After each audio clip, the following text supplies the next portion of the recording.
Enzo.com.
You ready, Pierce?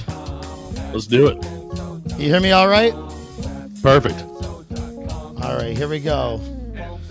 Here we go, ladies and gentlemen. Fuck the Grammys. Daylight savings time. Little late, but time for Bobby Pickles, baby. That's me. That is me, baby. Woo! Hey, how's it going, man? How's it going? Good woman. Buenas noches. Soy Don Roberto Vicente, alias Bobby Pepinos. Benvenidos a mi podcast. For those of you who don't speak the Espanol, I am your broski, Bobby Pickles, and on tonight's Sunday evening stream, we have with us tonight, a former Proud Boy, now gone rogue, but this little tidbit of information certainly does not define him. He's a God-fearing gentleman. He likes to read the books and writes the words. Perhaps he's an intellectual or a pseudo-intellectual. One thing is for certain, he is a self-identifying cat owner, which means he is most probably either closeted gay or he probably just pretends to like cats because his girlfriend is the one who actually really likes the cats. Anyway, we'll get to the bottom of these. But my guest, Pierce, hosts a Blackballed podcast and Radio Blackballed for MT Media. That's Murder the Media. Pierce, thanks so much for joining me on this Daylight Savings Day, which leads me directly to my first question of the evening. Daylight savings time, yay or gay? That's kind of gay. I didn't know it was daylight savings time until about 2 hours ago. You didn't? So I was wondering my alarm was earlier than normal. I felt tired the whole day. I had no idea that it was a thing still. I didn't know it was today. It's today. That's why I thought that's why you wanted to start so late. No, I really I was busy this morning. I just moved into a new place, so I've been packing and moving and getting the rest of the stuff here, and I still don't have a studio, so I was trying to get it to where I had some free time today. What do you like better? Do you like better having the extra hour or losing the extra hour? I like losing it because the days stay day longer, you know?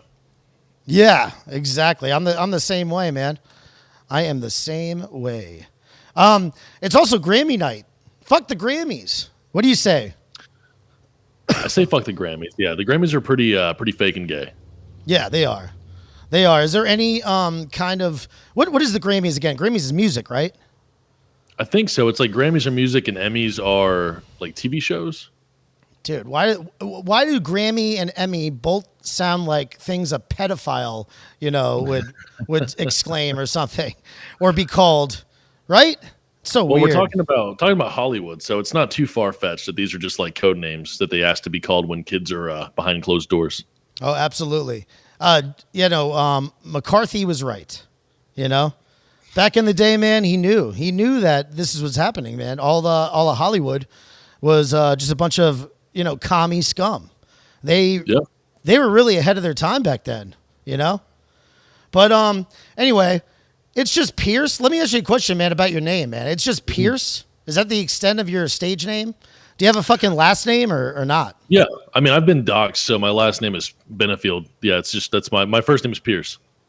Yeah, but that's what you usually go by, though, right? Mhm, I mean, I have like a million different aliases.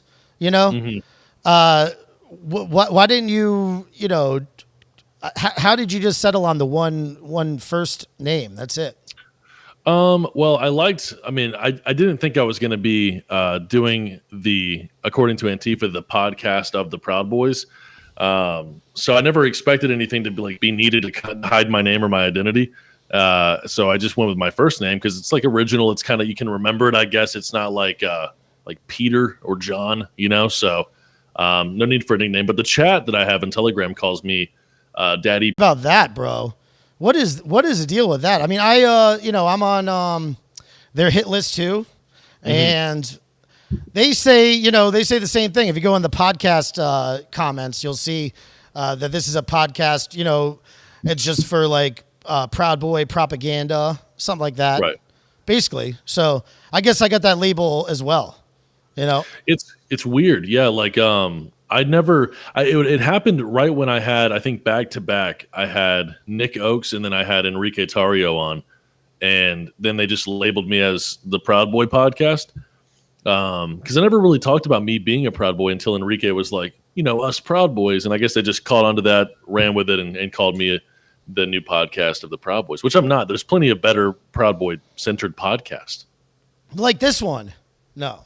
But no, I mean, how was it having that scum on? I mean, he's a real piece of work, right, Enrique? I mean, I kid. I love Enrique, you know, to an extent, but it's kind of like spy versus spy for us. You know, we're kind of always tripping each other and stuff like that, and it's just fun.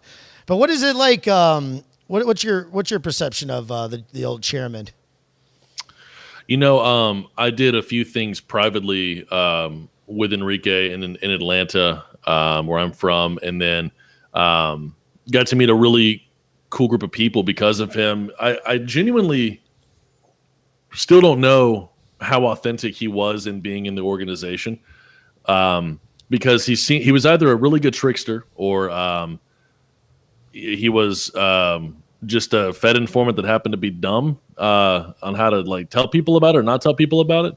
He never was a dick to me. I never felt like he scammed me. But you know, the grand consensus is he's done a lot of shit to a lot of people with his like clothing company and all this stuff. So he definitely wasn't a good leader in DC. That's my opinion on it. That's the thing that really got me kind of off the Enrique train, was the leadership I saw in December and then in January where I wasn't there.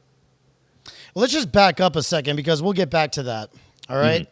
But and we can elaborate more on Enrique and how much of a scum he is, because he really is.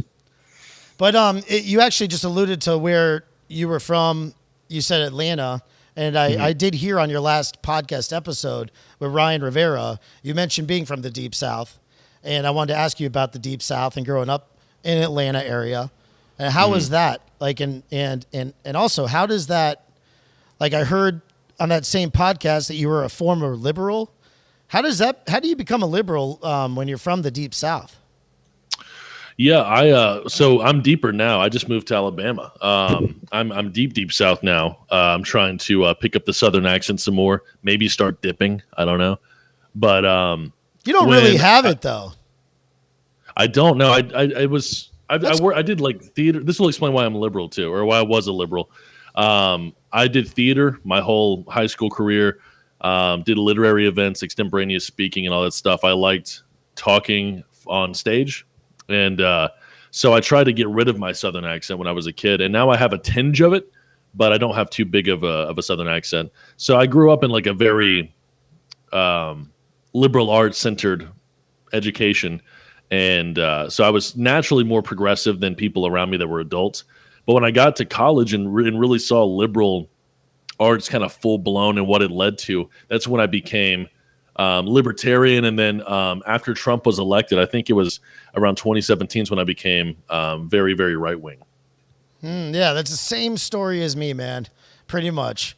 What kind of liberal arts education did you have? I mean, like I said, I did theater performances. I would go to literary competitions every year. So I did everything from. Did you get like your BFA or whatever? Or? No, I was going for originally a bachelor's of theology. I was wanted to be a pastor and like a theologian, but then I went to another college and went for psychology and philosophy. So I was always in some form of social science, and that's where I saw the brunt of like the liberalism kind of come out of it. I was an English major. I have a BA in English literature. Dude, I was Yep. totally indoctrinated 100% into being a liberal. And then I lived in New York City. And I heard on that same podcast that you spent like a month or whatever in New York at one point. And you took a bus up there or whatever. And Yeah. but I lived up there for like 6 years in the city. And holy shit, man. Talk about, you can't really be a free thinker. Like if you're even remotely an asshole at all, everybody will get around you and tell you why you think wrong or something. You know Yeah, what I'm saying? very, very aggressively. Exactly. Yeah. It's a big hive mind. The North is a big hive mind. The South is too. I think the only thing the South gets into so much shit for is because the accents down here do sound really dumb. So when a New York guy's yelling at this guy talking about how like he's Jesus, and you're like, I think he is. I mean, But in the South, people just yell and they don't make any sense. I mean, I get your point, but New York accents do sound dumb as well, you know. Okay. Especially like a really deep Italian New York accent. It's just like that's fucking retarded. Absolutely. I got you. Like an Italian from Long Island. Oh yeah, yeah. You don't think he sounds like a genius when he's out screaming at you? But it's I feel fun like he's though. confident, though. You don't He take knows. you don't take offense to it though. You know. Right. So, and I have the same thing too, the whole deep South thing, self-hating Floridian, absolutely hate it, despise it. Well, I don't know. I guess I'm fucking cursed to be here forever or something, but you know, I made my escape, so but I came back. Are you a part of like redneck Florida or like big city Florida? Well, Tampa, what would you consider? You been down here at all? I've been to Tampa and I've been to Orlando and Miami. All right. Well, I'm from St. Petersburg, so that whole Tampa area. There's more. Yeah.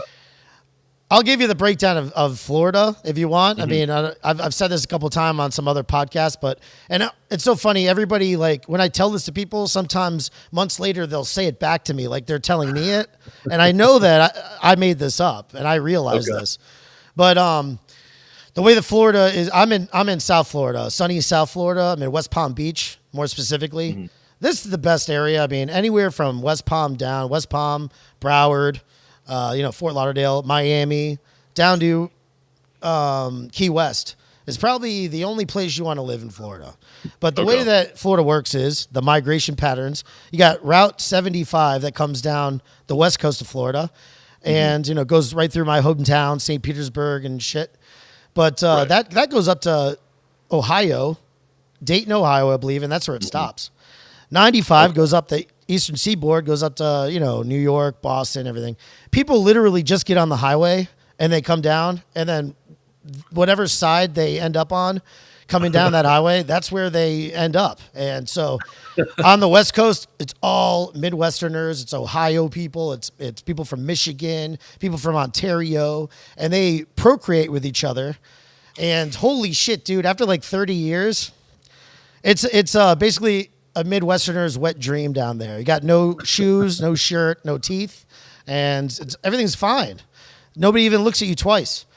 Over here on the East Coast, Southeast, South Florida, it's a lot better, man. You got the Cubans. That's how I know Enrique. I was in Enrique's chapter when he was just our chapter president, and I was in it probably like right after him. And I saw the whole thing as he went from a regular person, just our buddy, to chapter president to international chairman. And I saw the whole progression of how he became famous and how he's dealt with his fame. And it's been interesting to watch. He definitely didn't do everything perfect. He's a scum on many levels. But he's also good too on certain levels as well. I've seen him, be loyal. I've seen him be like rise above the ability to be, corrupt. Anyway, not everybody is perfect. They don't all, hit 500. Right, and you of anybody would have a better knowledge of him than I would, because I only ever knew him as the face of Proud Boys. And like, by the way, my criticisms with the leadership aren't just particular around him. I didn't like a lot of things going on up at the top. So yeah, like I only knew him as someone that I met in person a few times. That was great to me, but leadership wise, yeah, I wasn't a fan. What was it specifically about the leadership? Like that was in DC. Like I was in DC that time. That's the stabbing time, right? When C. Neely and Noble Beard, who are both going to be on the podcast tomorrow, incidentally. I'm going to have the stabbing episode. Okay. So we'll see what they say about that. But what was it exactly about the leadership that time that you basically did? So you quit the Proud Boys, or you weren't disavowed or anything like that, right? You left on your own accord. You're in good standing with everybody. You're friends with everybody. Which chapter were you in, and how far in were you? Like, when did you join up, and how many degrees did you attain? I am from Atlanta, so I joined the Georgia Proud Boys at the time in 2018. But as people probably know, there's not a Georgia chapter anymore. There's not like a Georgia Proud Boys thing. What happened down there? It disbanded, and there's not a functioning chapter down here. There are guys that want to be Proud Boys that are probably, considered Proud Boys that live in Georgia, I'm sure, but there's no statewide sanctioned Proud Boys group. When it came to the leadership, and I was a third degree. So tattooed and everything. When I was I was out there in December doing reporting. That was my goal for Murder the Media, for MT Media, the company that I work for, to do some reporting on the ground, to have some fun clips, to have some serious stuff where we'd get inside the action of what was going on during the Stop the Steal rallies, the Million MAGA March, like Ollie Alexander, Alex Jones, Nick Fuentes. They were all there in their own regards, their own groups, having a protest against the election, having a protest showing their strength in numbers with voting for Trump and believing in Trump over Joe Biden. But when I got there, I noticed that every time the Proud Boys leadership gathered around, it became about Antifa. And look, dude, I don't like Antifa as much as the next. They've tried to ruin my life a few times. I don't think that they're good people, especially the ones that are these boots on the ground, like black bloc shit. But we weren't there for Antifa. We were there because our government was corrupt, is what I believed. And the Million MAGA March was there to show support and solidarity with Donald Trump and what he was going to bring us as a president. Whether or not we have any disliking for Antifa, it seemed like the second Proud Boys got there, there was a chance to fuck Antifa and trying to go and I'll say it as politely as I can, protect the streets from Antifa. But as far as I know, Antifa didn't do anything while we were there, except for stab people after Proud Boys went out looking and making sure that they weren't doing anything. They didn't do anything to buildings. They didn't do anything to citizens, as far as I know, when we were there. And I think it was only after Proud Boys started making post online on Parler that they were going to kick Antifa's ass, and you know where to find us, is when shit happened from BLM people and Antifa people. So I didn't like the fact that we were there to show support for our nation, our country, our president, and our beliefs, and yet we turned it immediately into an Antifa versus Proud Boys thing. Yeah, well, I mean, was that the only rally you went to? I've been to a few. I haven't ever been to the Pacific Northwest areas where things get really bad.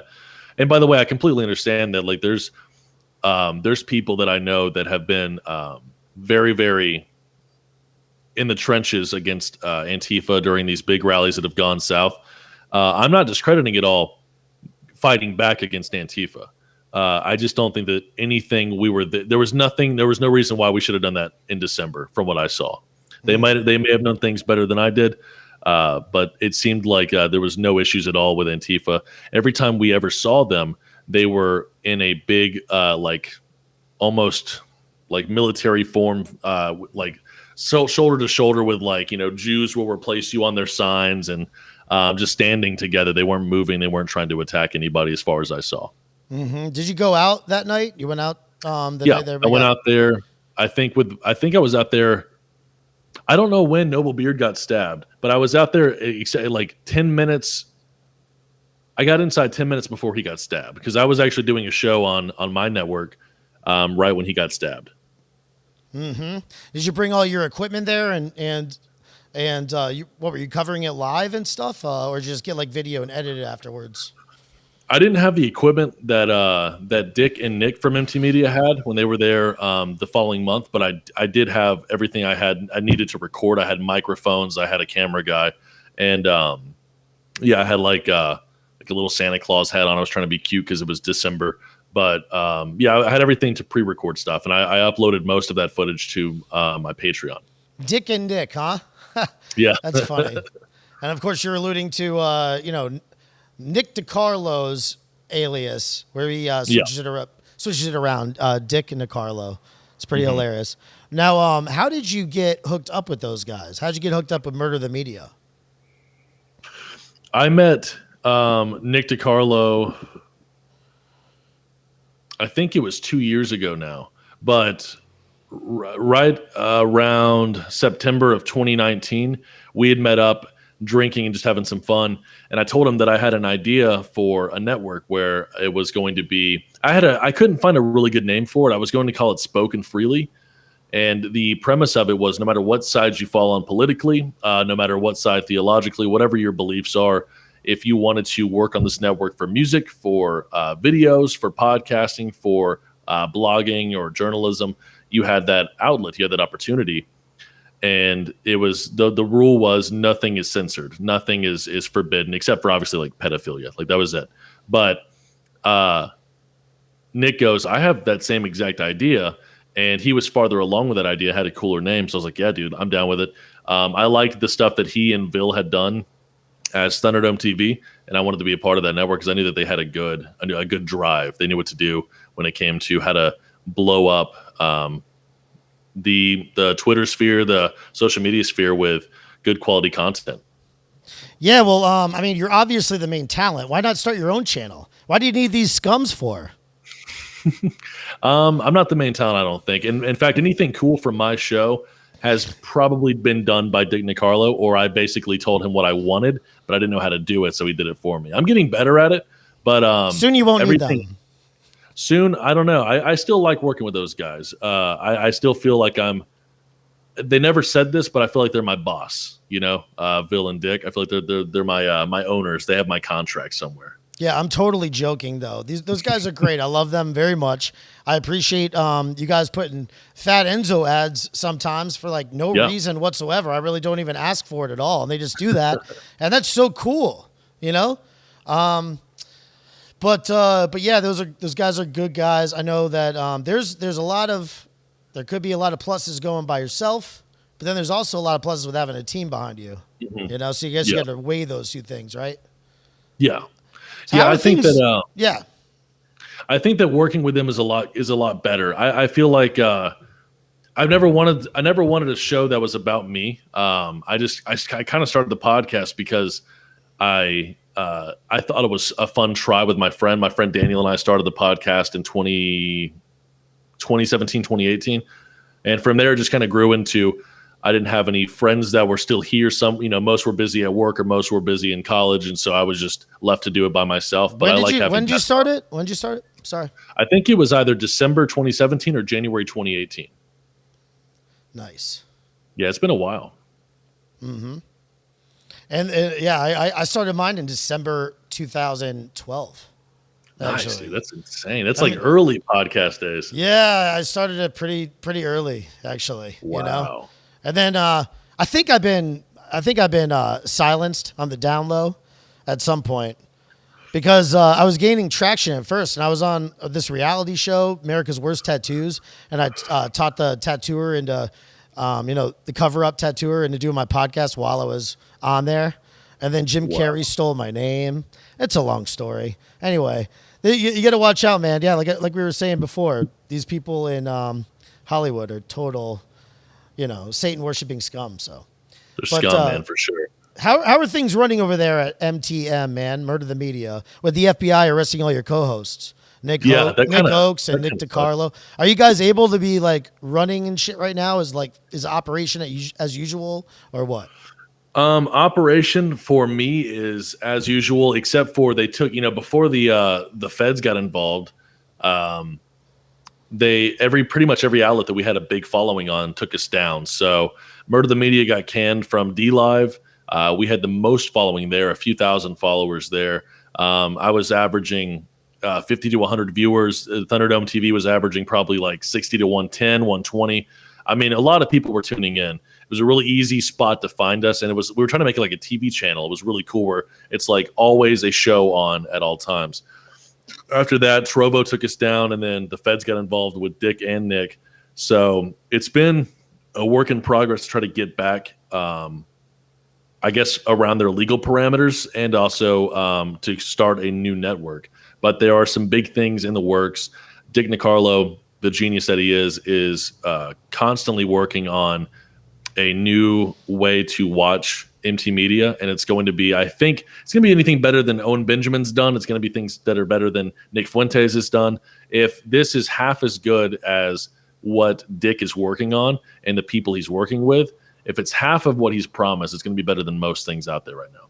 Dude, really? Oh my God. Yeah. Well, I hope we got there's a slot for a few me. people. We're recruiting a few people in. We got some names that have been released. We got some names that haven't. Dusty Bogan's a big name that's coming on to the network. Who's that? Dusty Bogan. Oh, he's an Australian Proud Boy.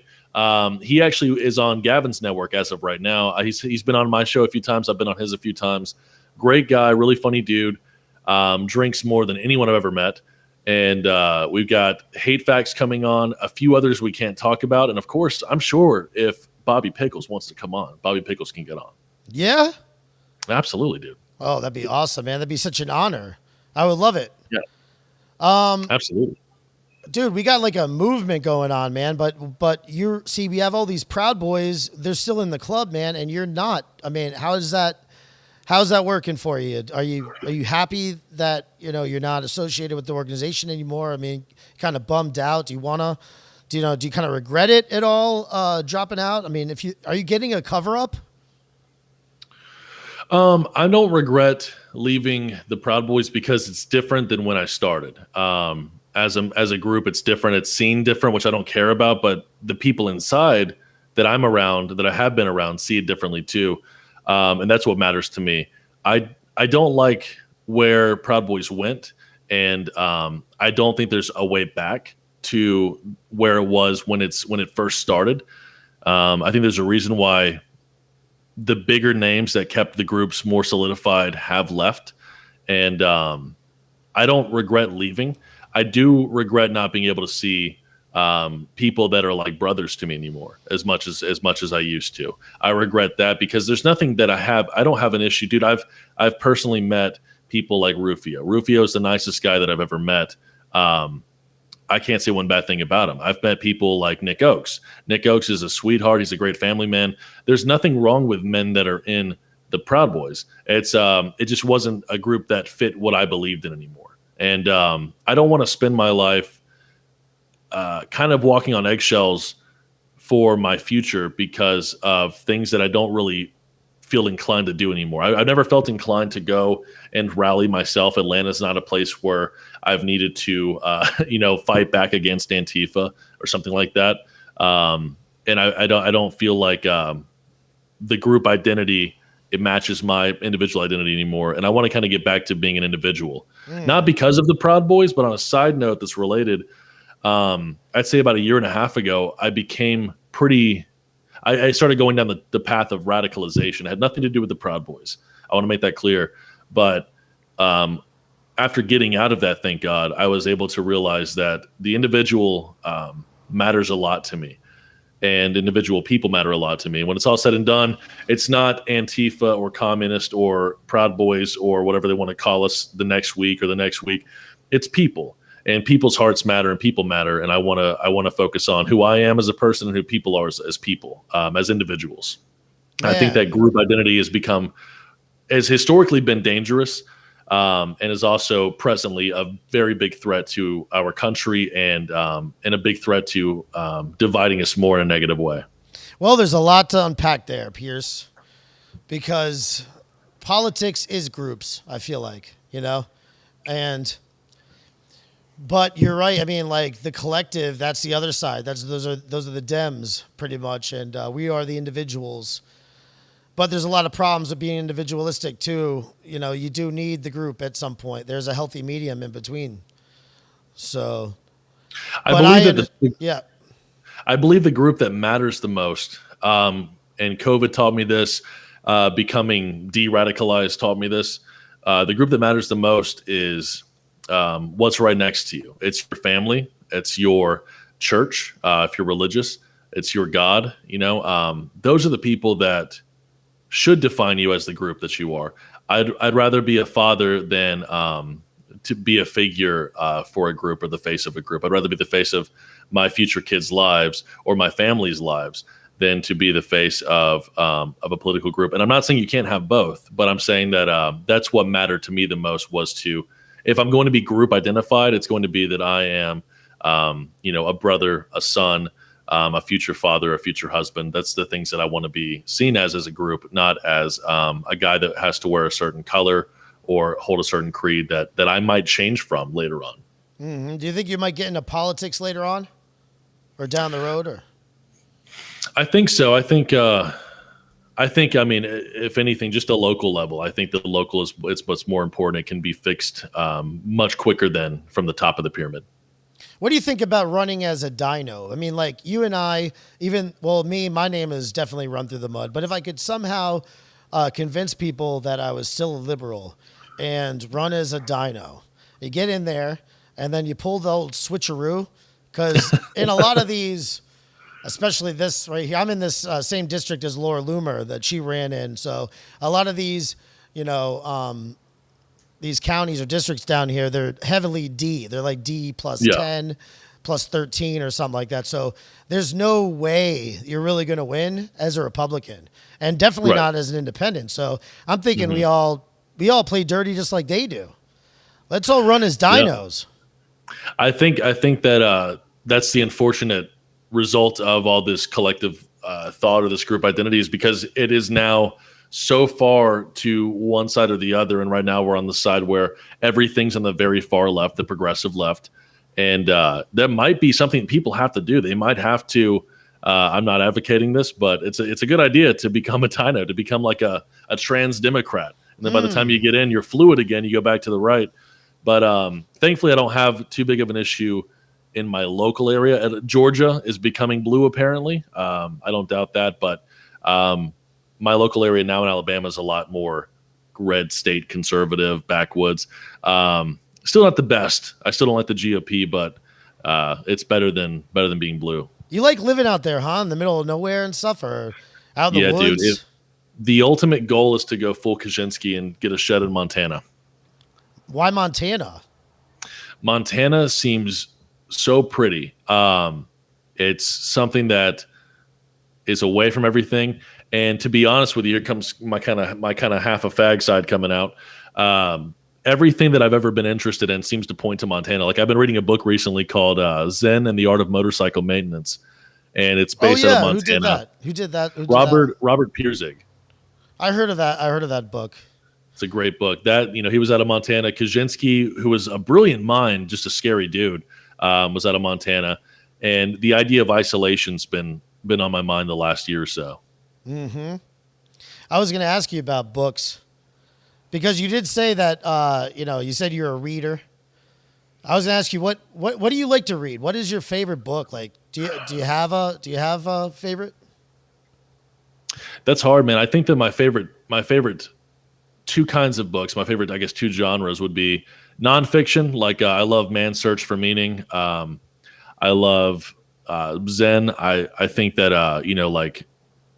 What's like Thomas Sowell. What's Man's Search for Meaning? What's Man's Search for Meaning is sounds like that's nonfiction, right? Sounds like nonfiction. It's a nonfiction book. It's based off of a story from a survivor of the Holocaust, and it's a really good book. He was a psychoanalyst when he went in. He was a professor, and him explaining the psychological distortions that happened throughout the camps, and his story there was a really interesting book, and how he had to find meaning again. It might be Man's Search for Meaning. I think it's what it's called. Mankind's Search for Meaning. But really good book. I love Hemingway stuff. I love like 20s literature, Hemingway, Fitzgerald. One of my favorite books is A Movable Feast by Hemingway. It has nothing to do with anything. It's just him writing basically about his day. And Hemingway just writes what happens, and it's the most beautiful thing you've ever written. It makes you want to be there in France when he was there. It's a really cool. I like the way he writes probably the most. You know who also loved the way he writes? That guy right there. That guy there, Hunter S. Thompson. On my Thompson. back wall right there. And see, he's pointing the gun at himself. Those two both blew their brains out. And yeah, man. Yeah, Hemingway's whole family blew their brains out. I mean, like his generation father, upon generation. Yep, his father, his brother. That's right. He blew his brains out with a double-barrel shotgun. Papa. He meant it. Oh, he did. But actually, in order to learn how to write, Hunter S. Thompson would just literally copy, word for word, how he was writing. How he would just copy like a Hemingway novel, in order to teach himself how to write those short sentences like that. But they're beautiful. Even some of his, I think Hemingway once wrote. He won a short story award for, I think it was like 5 words. And it was something along the lines of like sold a pair of shoes, size like 2 or something like that. It was like basically the whole story was one sentence, and it talked about how a kid had passed away and his mom sold the shoes. And it's like that dude used maybe 5 words for this short story, and it was the most remarkable thing anyone had read that year. It's crazy. I love the way he writes, and I kind of like to write like Hemingway. Mm-hmm. Well, yeah, if you could say something in 10 words and you could say the same in 5, you always use 5. You always condense it down as much as possible. So, absolutely. If there was a book that you could recommend to a Proud Boy type person to help them in life, would there be something that you could recommend? That's a good question. I have 2 books, and they're both like duh or come on, but I would recommend the Bible, and I would also recommend 12 Rules for Life by Jordan Peterson. Oh yeah, he's great. Love that book. That book really helped me when I was going down collective thought train. I was going down the fasci route, and the fasci route. Yeah, the fasci route, man. I was on the track to become a full blown fash, and I'm glad I did not go there. Oh my God! So while you were a liberal, you became like kind of extreme in thought on that side as well, and then experienced this side too. I went from liberal to libertarian. Then 2017, I became right wing, and then a year and a half ago, maybe 2 years ago now, I became interested in fascism. I thought there was no other way. I thought that, and that's kind of the issue I have. It's like the larger the shift becomes between the left and the right, the farther the right has to go. And I don't think that that's an excuse. I don't think that the left being communist at this point is an excuse for fascism. But at the time I was going down that rabbit hole, and yeah, that's where I was going to become. What kind of fascist did you like? Look up to any fascist leaders? Yeah, I resonated a lot with at the time with Hitler. I loved his leadership. My father's from Germany, and I was influenced the most, I think, by Hitler's writings or people that wrote about Hitler. I enjoyed how smart I found Hitler out to be. I enjoyed how economically, environmentally conscious I found him out to be. I enjoyed that he was a Renaissance man. He was a writer, a painter, an artist. He designed the bridges, some of the first bridges that happened in Germany. He helped design the first, I think it was Volkswagen. I mean, like, he was a brilliant man. The people's car. The people's car, exactly. And Wie geht's? There's. Oh, I'm sorry. I said, how you doing? Wie geht's? Wie geht's? Es geht mir gut. Und dir? Oh, super. Das ist richtig. Yeah, I got influenced by Hitler a lot, and I think it's good to understand people like Hitler. I think it's good to understand people like Marx, but not because you're trying to make them relatable so you can follow them. I think it's good to understand that you could easily become them. You can easily become the people that you hate the most, or the people that have become really, really wicked. Now, did any of the reading and studying about Hitler, did any of that have to do with hating Jews? I never, and I know that that's one of the things I've been attributed to is my anti-Semitism. The chat always reminds me that I am also part Jewish, but so I don't hate individual Jews. I still to this day don't like the country of Israel as a government. I don't like the amount of money they receive from the U.S. and the little they give back. I don't like the useless wars in the Middle East. That's not just Israel's fault.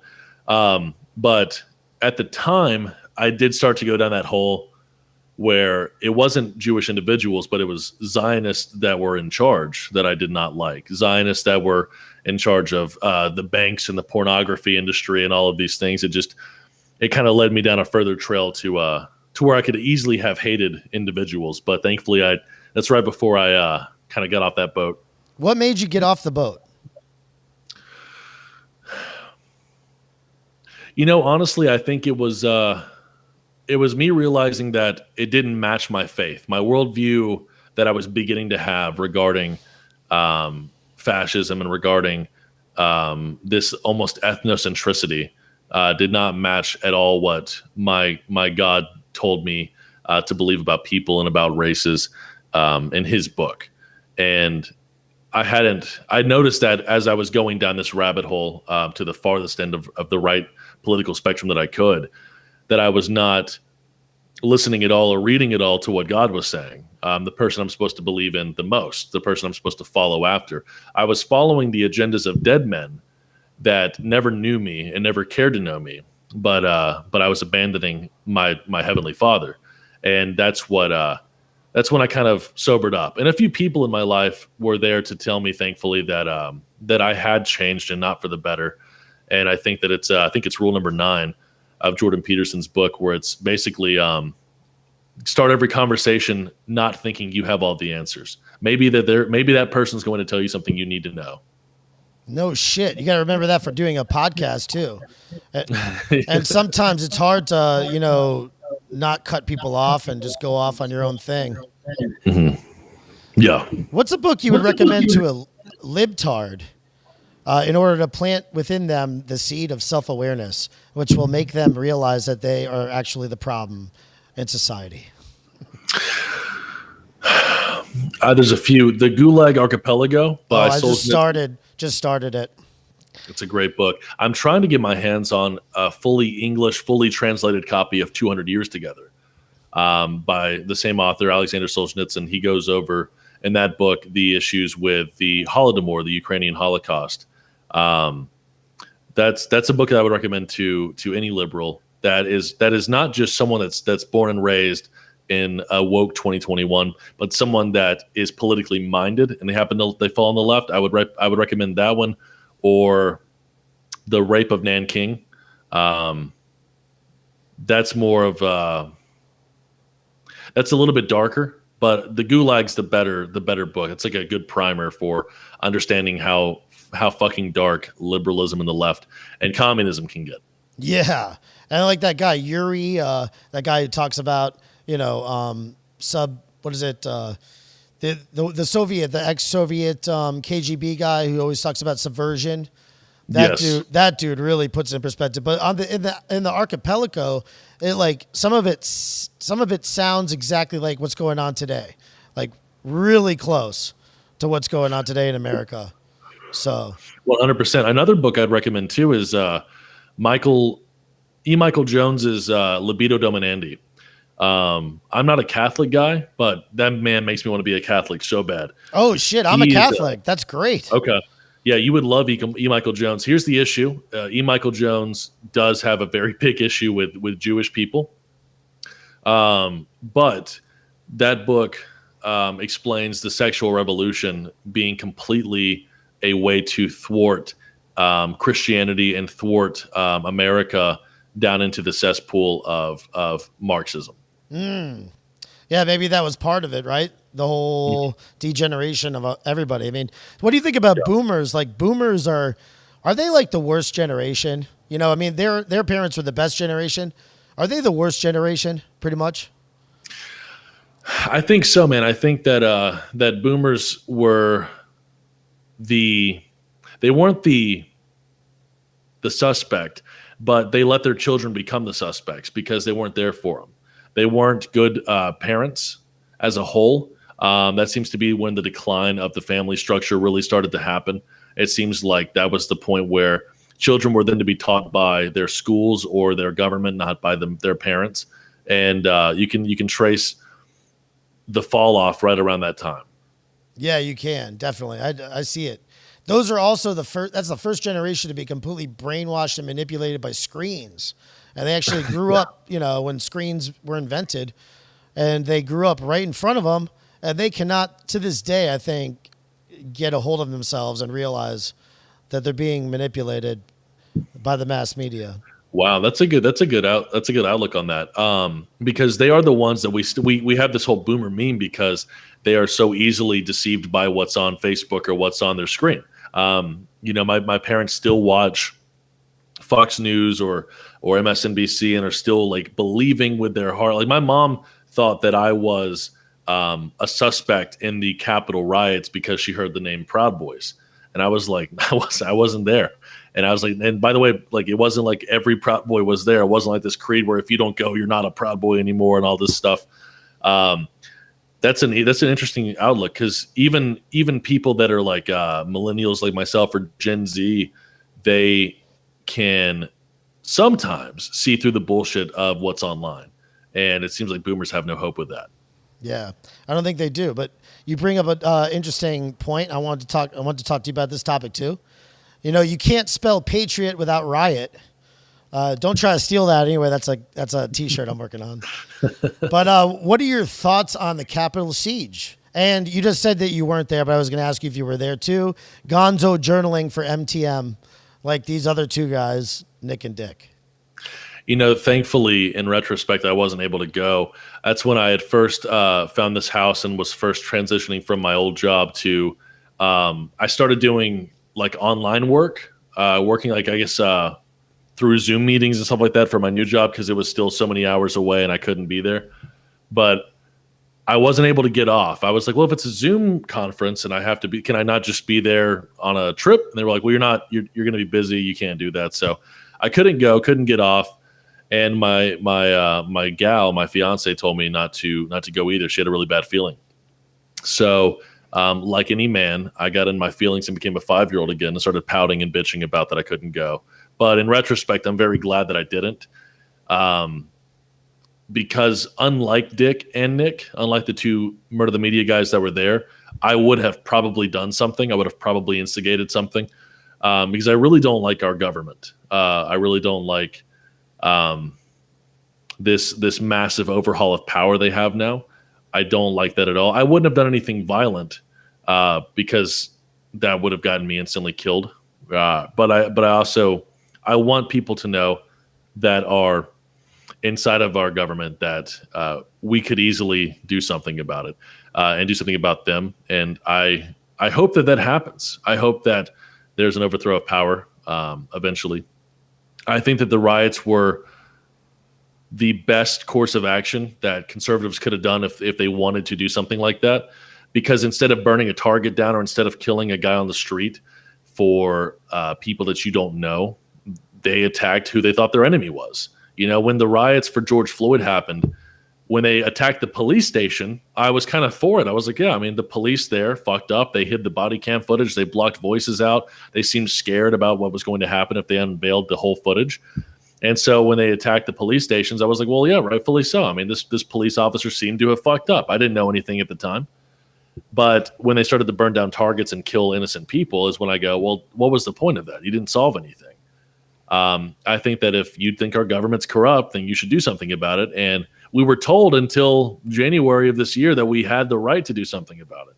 We were told that we had the right to do anything possible to get a tyrannical government off of our backs. But that's obviously not true anymore. Mm-hmm. It maybe never was true. Yeah, we're definitely in a pickle right now, huh? I mean, this is upside down clown world. Yeah. $27 million to George Floyd's fam. What are your thoughts on that? I think that it'd have been a lot better at the end of the day if George Floyd were still alive. And I think it would have been a lot better today if George Floyd, when he was alive, was a father for his family. They wouldn't need $27 million. They'd have a father. I think that Derek Chauvin fucked up real bad and played a part in George Floyd's death, because a police officer that's trained, as far as I know, no matter if a guy's attacking you or puts his gun out at you and you shoot them to defend yourself, you immediately go and try to save their lives after that. That's what police do. Police are trained to try to save that person's life, even though they just tried to kill him. Derek Chauvin was on top of a man who was unresponsive for far too long and should have at least sought medical treatment once he was no longer moving and detained. I think that the fentanyl in George Floyd's system is what really killed him, but I don't think Derek Chauvin helped, and he should be held responsible for that to some degree. But $27 million to George Floyd's family after people destroyed that city without knowing the full story is pretty moronic. Mm-hmm. And so you think that the Capitol siege or whatever, that was not even close to the response that the left has been doing ever since George Floyd's death. Correct. Yeah, the left does two things. They hurt innocent people, and then they say something's broken, so they tear it down, but they don't put anything back up in its place. The family structure was broken and racist and patriarchal and sexist, so they tear it down. And then you go, what do you put in its place? And they don't do anything. They just leave the rubble there. They leave the ash there, and they leave you with a broken family and no answers. The same thing happens with these riots. It's like the left has always historically been the ones protesting and rioting, whether it was union issues or civil rights or all these things. And, God bless them for that. But to attack innocent people and to burn down family-owned stores or even corporations like Target solves nothing, hurts civilians, not the people that are actually the enemy. And I think that the right that was there on the Capitol riots had the right idea. If they were going to overthrow any place or anybody, it should be our government, because our government's the one screwing us. Mm-hmm. What about the vaccine? You going to take the vaccine? No, I don't plan on taking the vaccine. I haven't taken a vaccine, I think, my whole life. I don't think I was vaccinated as a kid either. I think my mom got me out of that. Yeah, right. I mean, that's one thing about our boomer parents, though. My boomer mom, they came to her and they told her that I was on ADHD and I needed Ritalin, and she told them to go fuck themselves. And I'm pretty happy that she did that, actually. Yeah. Thank God, because that stuff can really screw you up and take away all your ambition and talent and everything. If you're on it at an early age, Well, dude, I mean, to be prescribed those things for the rest of your life at 5 or 6. I mean, you start out as your whole life, your whole childhood, your whole growing up. And who knows what it does to your hormones, what it does to your health. But for your mental health, you're just a robot the rest of your life. Just this geeked up person or this sedated individual. You're supposed to be a boy. You're supposed to, have fun and explode and get all of your energy out. And we're not supposed to be sitting in like this cubicle at 5 years old learning about shit that doesn't matter. Like I learned cursive for the first 3 years of my academic life, and I don't use it at all now except for my signature. Is school a total waste of time? I think that I actually, as far as this thought has gone in my head, I'm pretty okay with a government-sponsored way to educate children. Obviously, it's turning bad now because they're indoctrinating them with non-scientific ideas, with very dogmatic ideas, and that's an issue. But I'm cool with the principle or the idea before all this to have a way for kids to learn through the taxpayer system. I'm also cool with, I was private schooled my whole life up until college. I much prefer that. I much prefer homeschooling.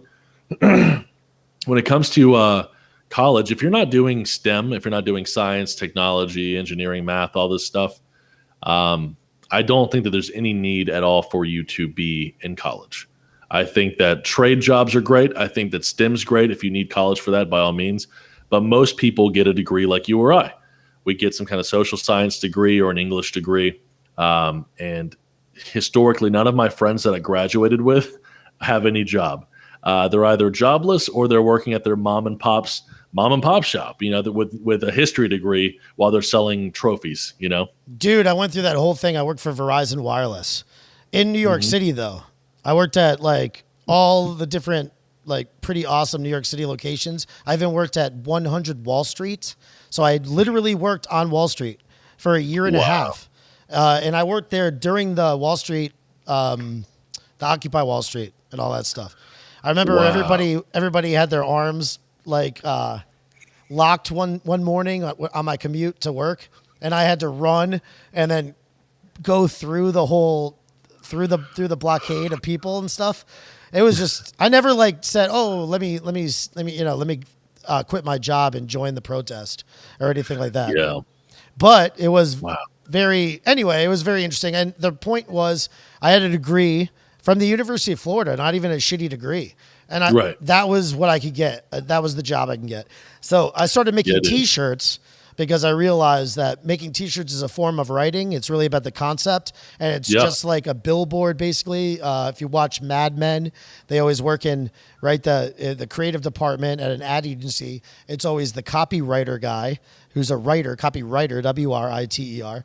He's the concept guy who comes up with the idea. They work with the art director. The art director gives the copywriter what he came up with, basically. A lot of artists, a lot of graphic designers are a dime a dozen, and it's just the truth. They don't have a good idea behind it. They might not know technically how to draw or how to do whatever, but it's really the idea.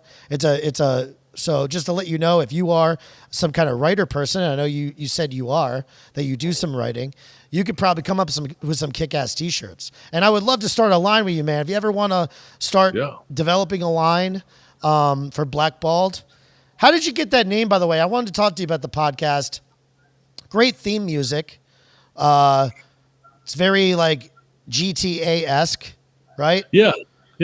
Who came up with that theme? Who did that theme music, man? That's some good theme music. And how'd you come up with that name, Blackballed? It wasn't because you got blackballed out of the Proud Boys.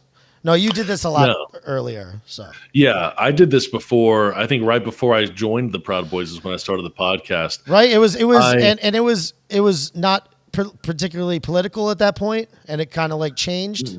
No, my first episode was like Keemstar level shit. I was like gossiping about what was going on in the YouTube sphere, and then talking about my issues. It was more of a therapeutic thing when I first discovered like my lack of responsibility, my lack of my complacency, my lethargy that I had in life when baseball was over, when college was over.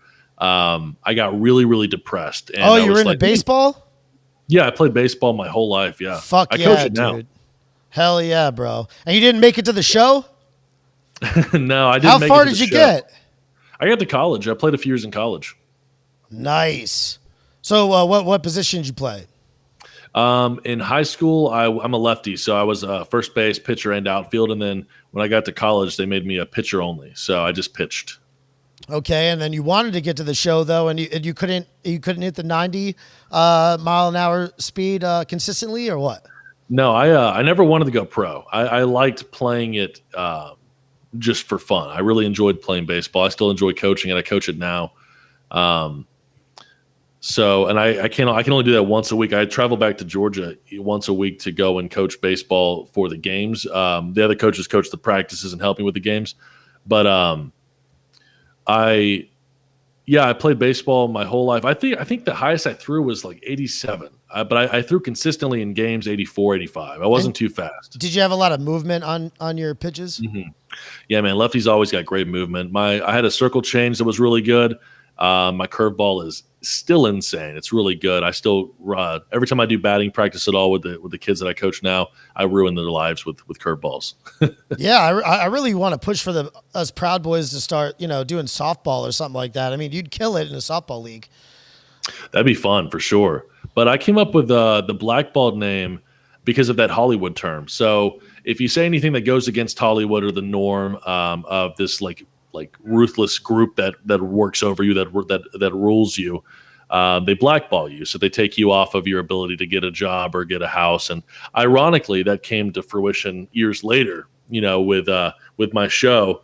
But the idea was to say what I felt and say how I thought about that, knowing that my opinions and my beliefs would probably change over the next few years, and they did, and that I wasn't going to apologize for those beliefs. Like even my more radical shows are, I think, still on YouTube, but I don't regret them because it's where I came from. It's where my mind went and how I came out of that, and I like seeing. I like seeing where you came from. It's like what baptism is. Baptism is a physical sign of something that happened spiritually. Baptism isn't what regenerates you, but it's a physical sign like the circumcision was for the Jews in the Old Testament of what happened inside your heart. And I like seeing where I've come from and how I've progressed or how I need to progress farther if I've been slipping down a slope or whatever. And that's where I got that name from. And then what about the music? The music that plays when I introduce, like when my little blackballed logo shows up, is something that I found searching the web for G-Funk. I really like West Coast G-Funk and that little synth you hear on Summertime by Fresh Prince or like Snoop Dogg's oldest songs. It's like a church organ that they just synth as high as they can go. That's the same one on the podcast? That's my intro. My background music is lo-fi jazz. I really like jazz, and I thought jazz was too like melodramatic for my show, so I got some lo-fi to kind of get some bass in there and make it more active. That's right. You do have. I used to put the music underneath it, and then people get mad. Some people are like, they don't, I can't hear and stuff like that. So I've been doing the last couple, maybe done the last like 20 with no music, but. I used to do a lot of music underneath all the time. Yeah. But jazz would be a good thing because then it's just kind of, you can go, it's good for stream of consciousness, I guess. I like it a lot. It helps me when I'm especially not having a guest on. It helps me feel like there's more alive things around me. It feels like it's almost like another person talking to me. I've always liked jazz. Like I have Coltrane's greatest hits in my car at all times. Like I love good music like that. So what's your long-term goal for the podcast? I never had a goal for it. I don't think I still do. Like whenever I started to get bigger guests, like I had like Ryan Rivera from Gavin's show on Censored.tv. He'll be on again tomorrow. I've had Blair White on my show. You have him on a lot though, huh? Ryan Rivera? I love Ryan. He's a like good guy. He actually, time, right? This is the third or fourth time I've had him on. Ryan is a really cool guy. I got to meet him in person a few times too, and hopefully he'll be coming down to live near you and I soon. I know they're thinking about moving to like Georgia or like Tennessee. Who? Gavin and him. Gavin and him. Yeah. Are you serious? Yeah, dead serious. Oh my God, dude. This is so awesome, bro. I mean, listen, yeah. I told you I hate Florida. I'm a self-hating Floridian, and but one thing, man, moving up there and living in New York and stuff, I didn't want to come back down here because I was doing the podcast up there, and it was so easy to talk to people that are your like heroes and stuff like that, track them down or whatever up there. Yep. Every band comes through there at least twice a year, right? Yep. So this market isn't the same as that. I was really depressed, but now, wow, I can't believe what's happened. All these people are fleeing these areas. Pretty interesting, huh? Where you have actual talent moving to your little town or whatever. Wow. Yeah, absolutely. Could you grab me a beer? Thank you so much. Yeah, it's crazy. I moved to. I was going to move permanently to New York when I went up there. I was going to like surprise my family and be like, I'm running away. I found a job in New York and I got 2 jobs. Thank you so much. Yeah, for sure. I got 2 jobs when I was up there. I was selling ferry tickets, and then I started doing. I started another job with my buddy Devontae. I can't go further than that, but I was making some money up there. Oh, and, you were going door to door or whatever, right? Yeah, I was a door to door salesman. Yes, you were. Oh my God, I purchased from many of you guys before my time. Anyway. Yeah, I did that, and I was going to move up there because the music that I liked. You're right. Every band was coming up there to play. The people that I really was into for podcasting or for their political thoughts were all up there, and it was almost more, in a way, I think, respectable in my mind than moving to Hollywood. Hollywood still seemed, though I didn't think it was demonic back then, it still seemed fake to me. And New York seemed more of like a, boots on the ground, hardworking. I make my own route, I make my own path kind of thing. But yeah, I was going to go to New York and just stay there permanently because I thought it was going to be the answer to meeting all of my heroes and starting a job with people like that. But then I got to New York, and after about 2 weeks there, I hated it. I realized it was like Vegas. You just got to visit. You can't stay. Really? Yeah, man. I didn't like living up there. I lived actually probably near where you were working at. I lived on the corner of Gold Street and Wall Street for 3 weeks, and then I stayed in Brooklyn Heights for the last week. Okay, nice. Hell yeah. Yeah, you did. That's where my old stomping grounds were. You say you are a Christian. When did you start loving Jesus? Did that have to do with you coming out of the extremism? No, That's the last thing I'm going to ask you, I think. No, you're good. I became a Christian. I mean, I'd say authentically I became one when I got out of college. But I was raised in a Christian environment my whole life. I was the leader of Christian movements when I was a kid. I used to do street preaching when I was a senior in high school. And I was really involved in the church my whole life, but I never took it seriously until I got to college. I was really good at being a Christian guy on the outside in high school, but I was very inauthentic when I was doing that. I was a sex addict. I was a horn dog. I was fucking everything I could find. And it wasn't until after college that I kind of sobered up and realized that I should take my relationship with God more seriously if I believe it. And it was really what kept me from going and staying radicalized was my faith and kind of coming back to that. Awesome. Yeah, I'm not a Catholic yet, but I really enjoy you guys. I appreciate you guys. You guys are like the only ones doing hard work against the woke movements right now. So you think you might do like a Gavin McInnes and convert to Catholicism at some point? I don't think so. I've really tried to. In fact, there's a Catholic guy in Georgia that I talk to as much as I can. I've been reading the Baltimore Catechism, and I've been really trying to focus on a good explanation for a few things in Catholicism that I still can't reason with. And so I'm pretty much a wannabe Catholic. I'm a Presbyterian, and so we're like the first thing that came out of Catholicism during the Reformation. So I'm almost with you guys, but not quite. Nice. All right. Well, almost is okay, I guess, dude, listen, I really appreciate you being on. I thank you so much for being on my podcast, man. Dude, have me on sometime. I don't want to invite myself or anything like that, but fuck it. Have me on sometime, please. I'd really appreciate it. I would not only love to have you on, I would and have wanted to for a while work with you on clothing. I have a few ideas for a non-blackballed clothing thing that I wanted to get started, and it's been a thing that's in the back of my head for years now, and also for some blackballed merch. It's got to be cheaper than Teespring, so I would love to have a more localized guy that actually is good at making shirts, make the clothing for it. Yeah, we're not that far away, and I would love to talk to you about that, dude. Thank you so much. Sweet. All right, absolutely, man. Thanks for having me on. And we'll do it again sometime. All right. Yeah. All right.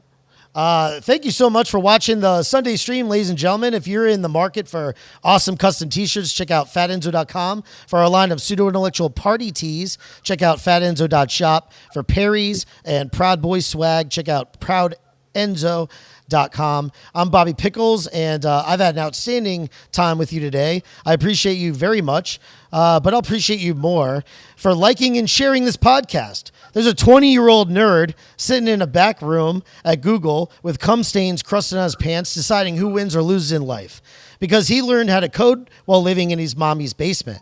Are you going to allow that? I hope not. It's time to fight back.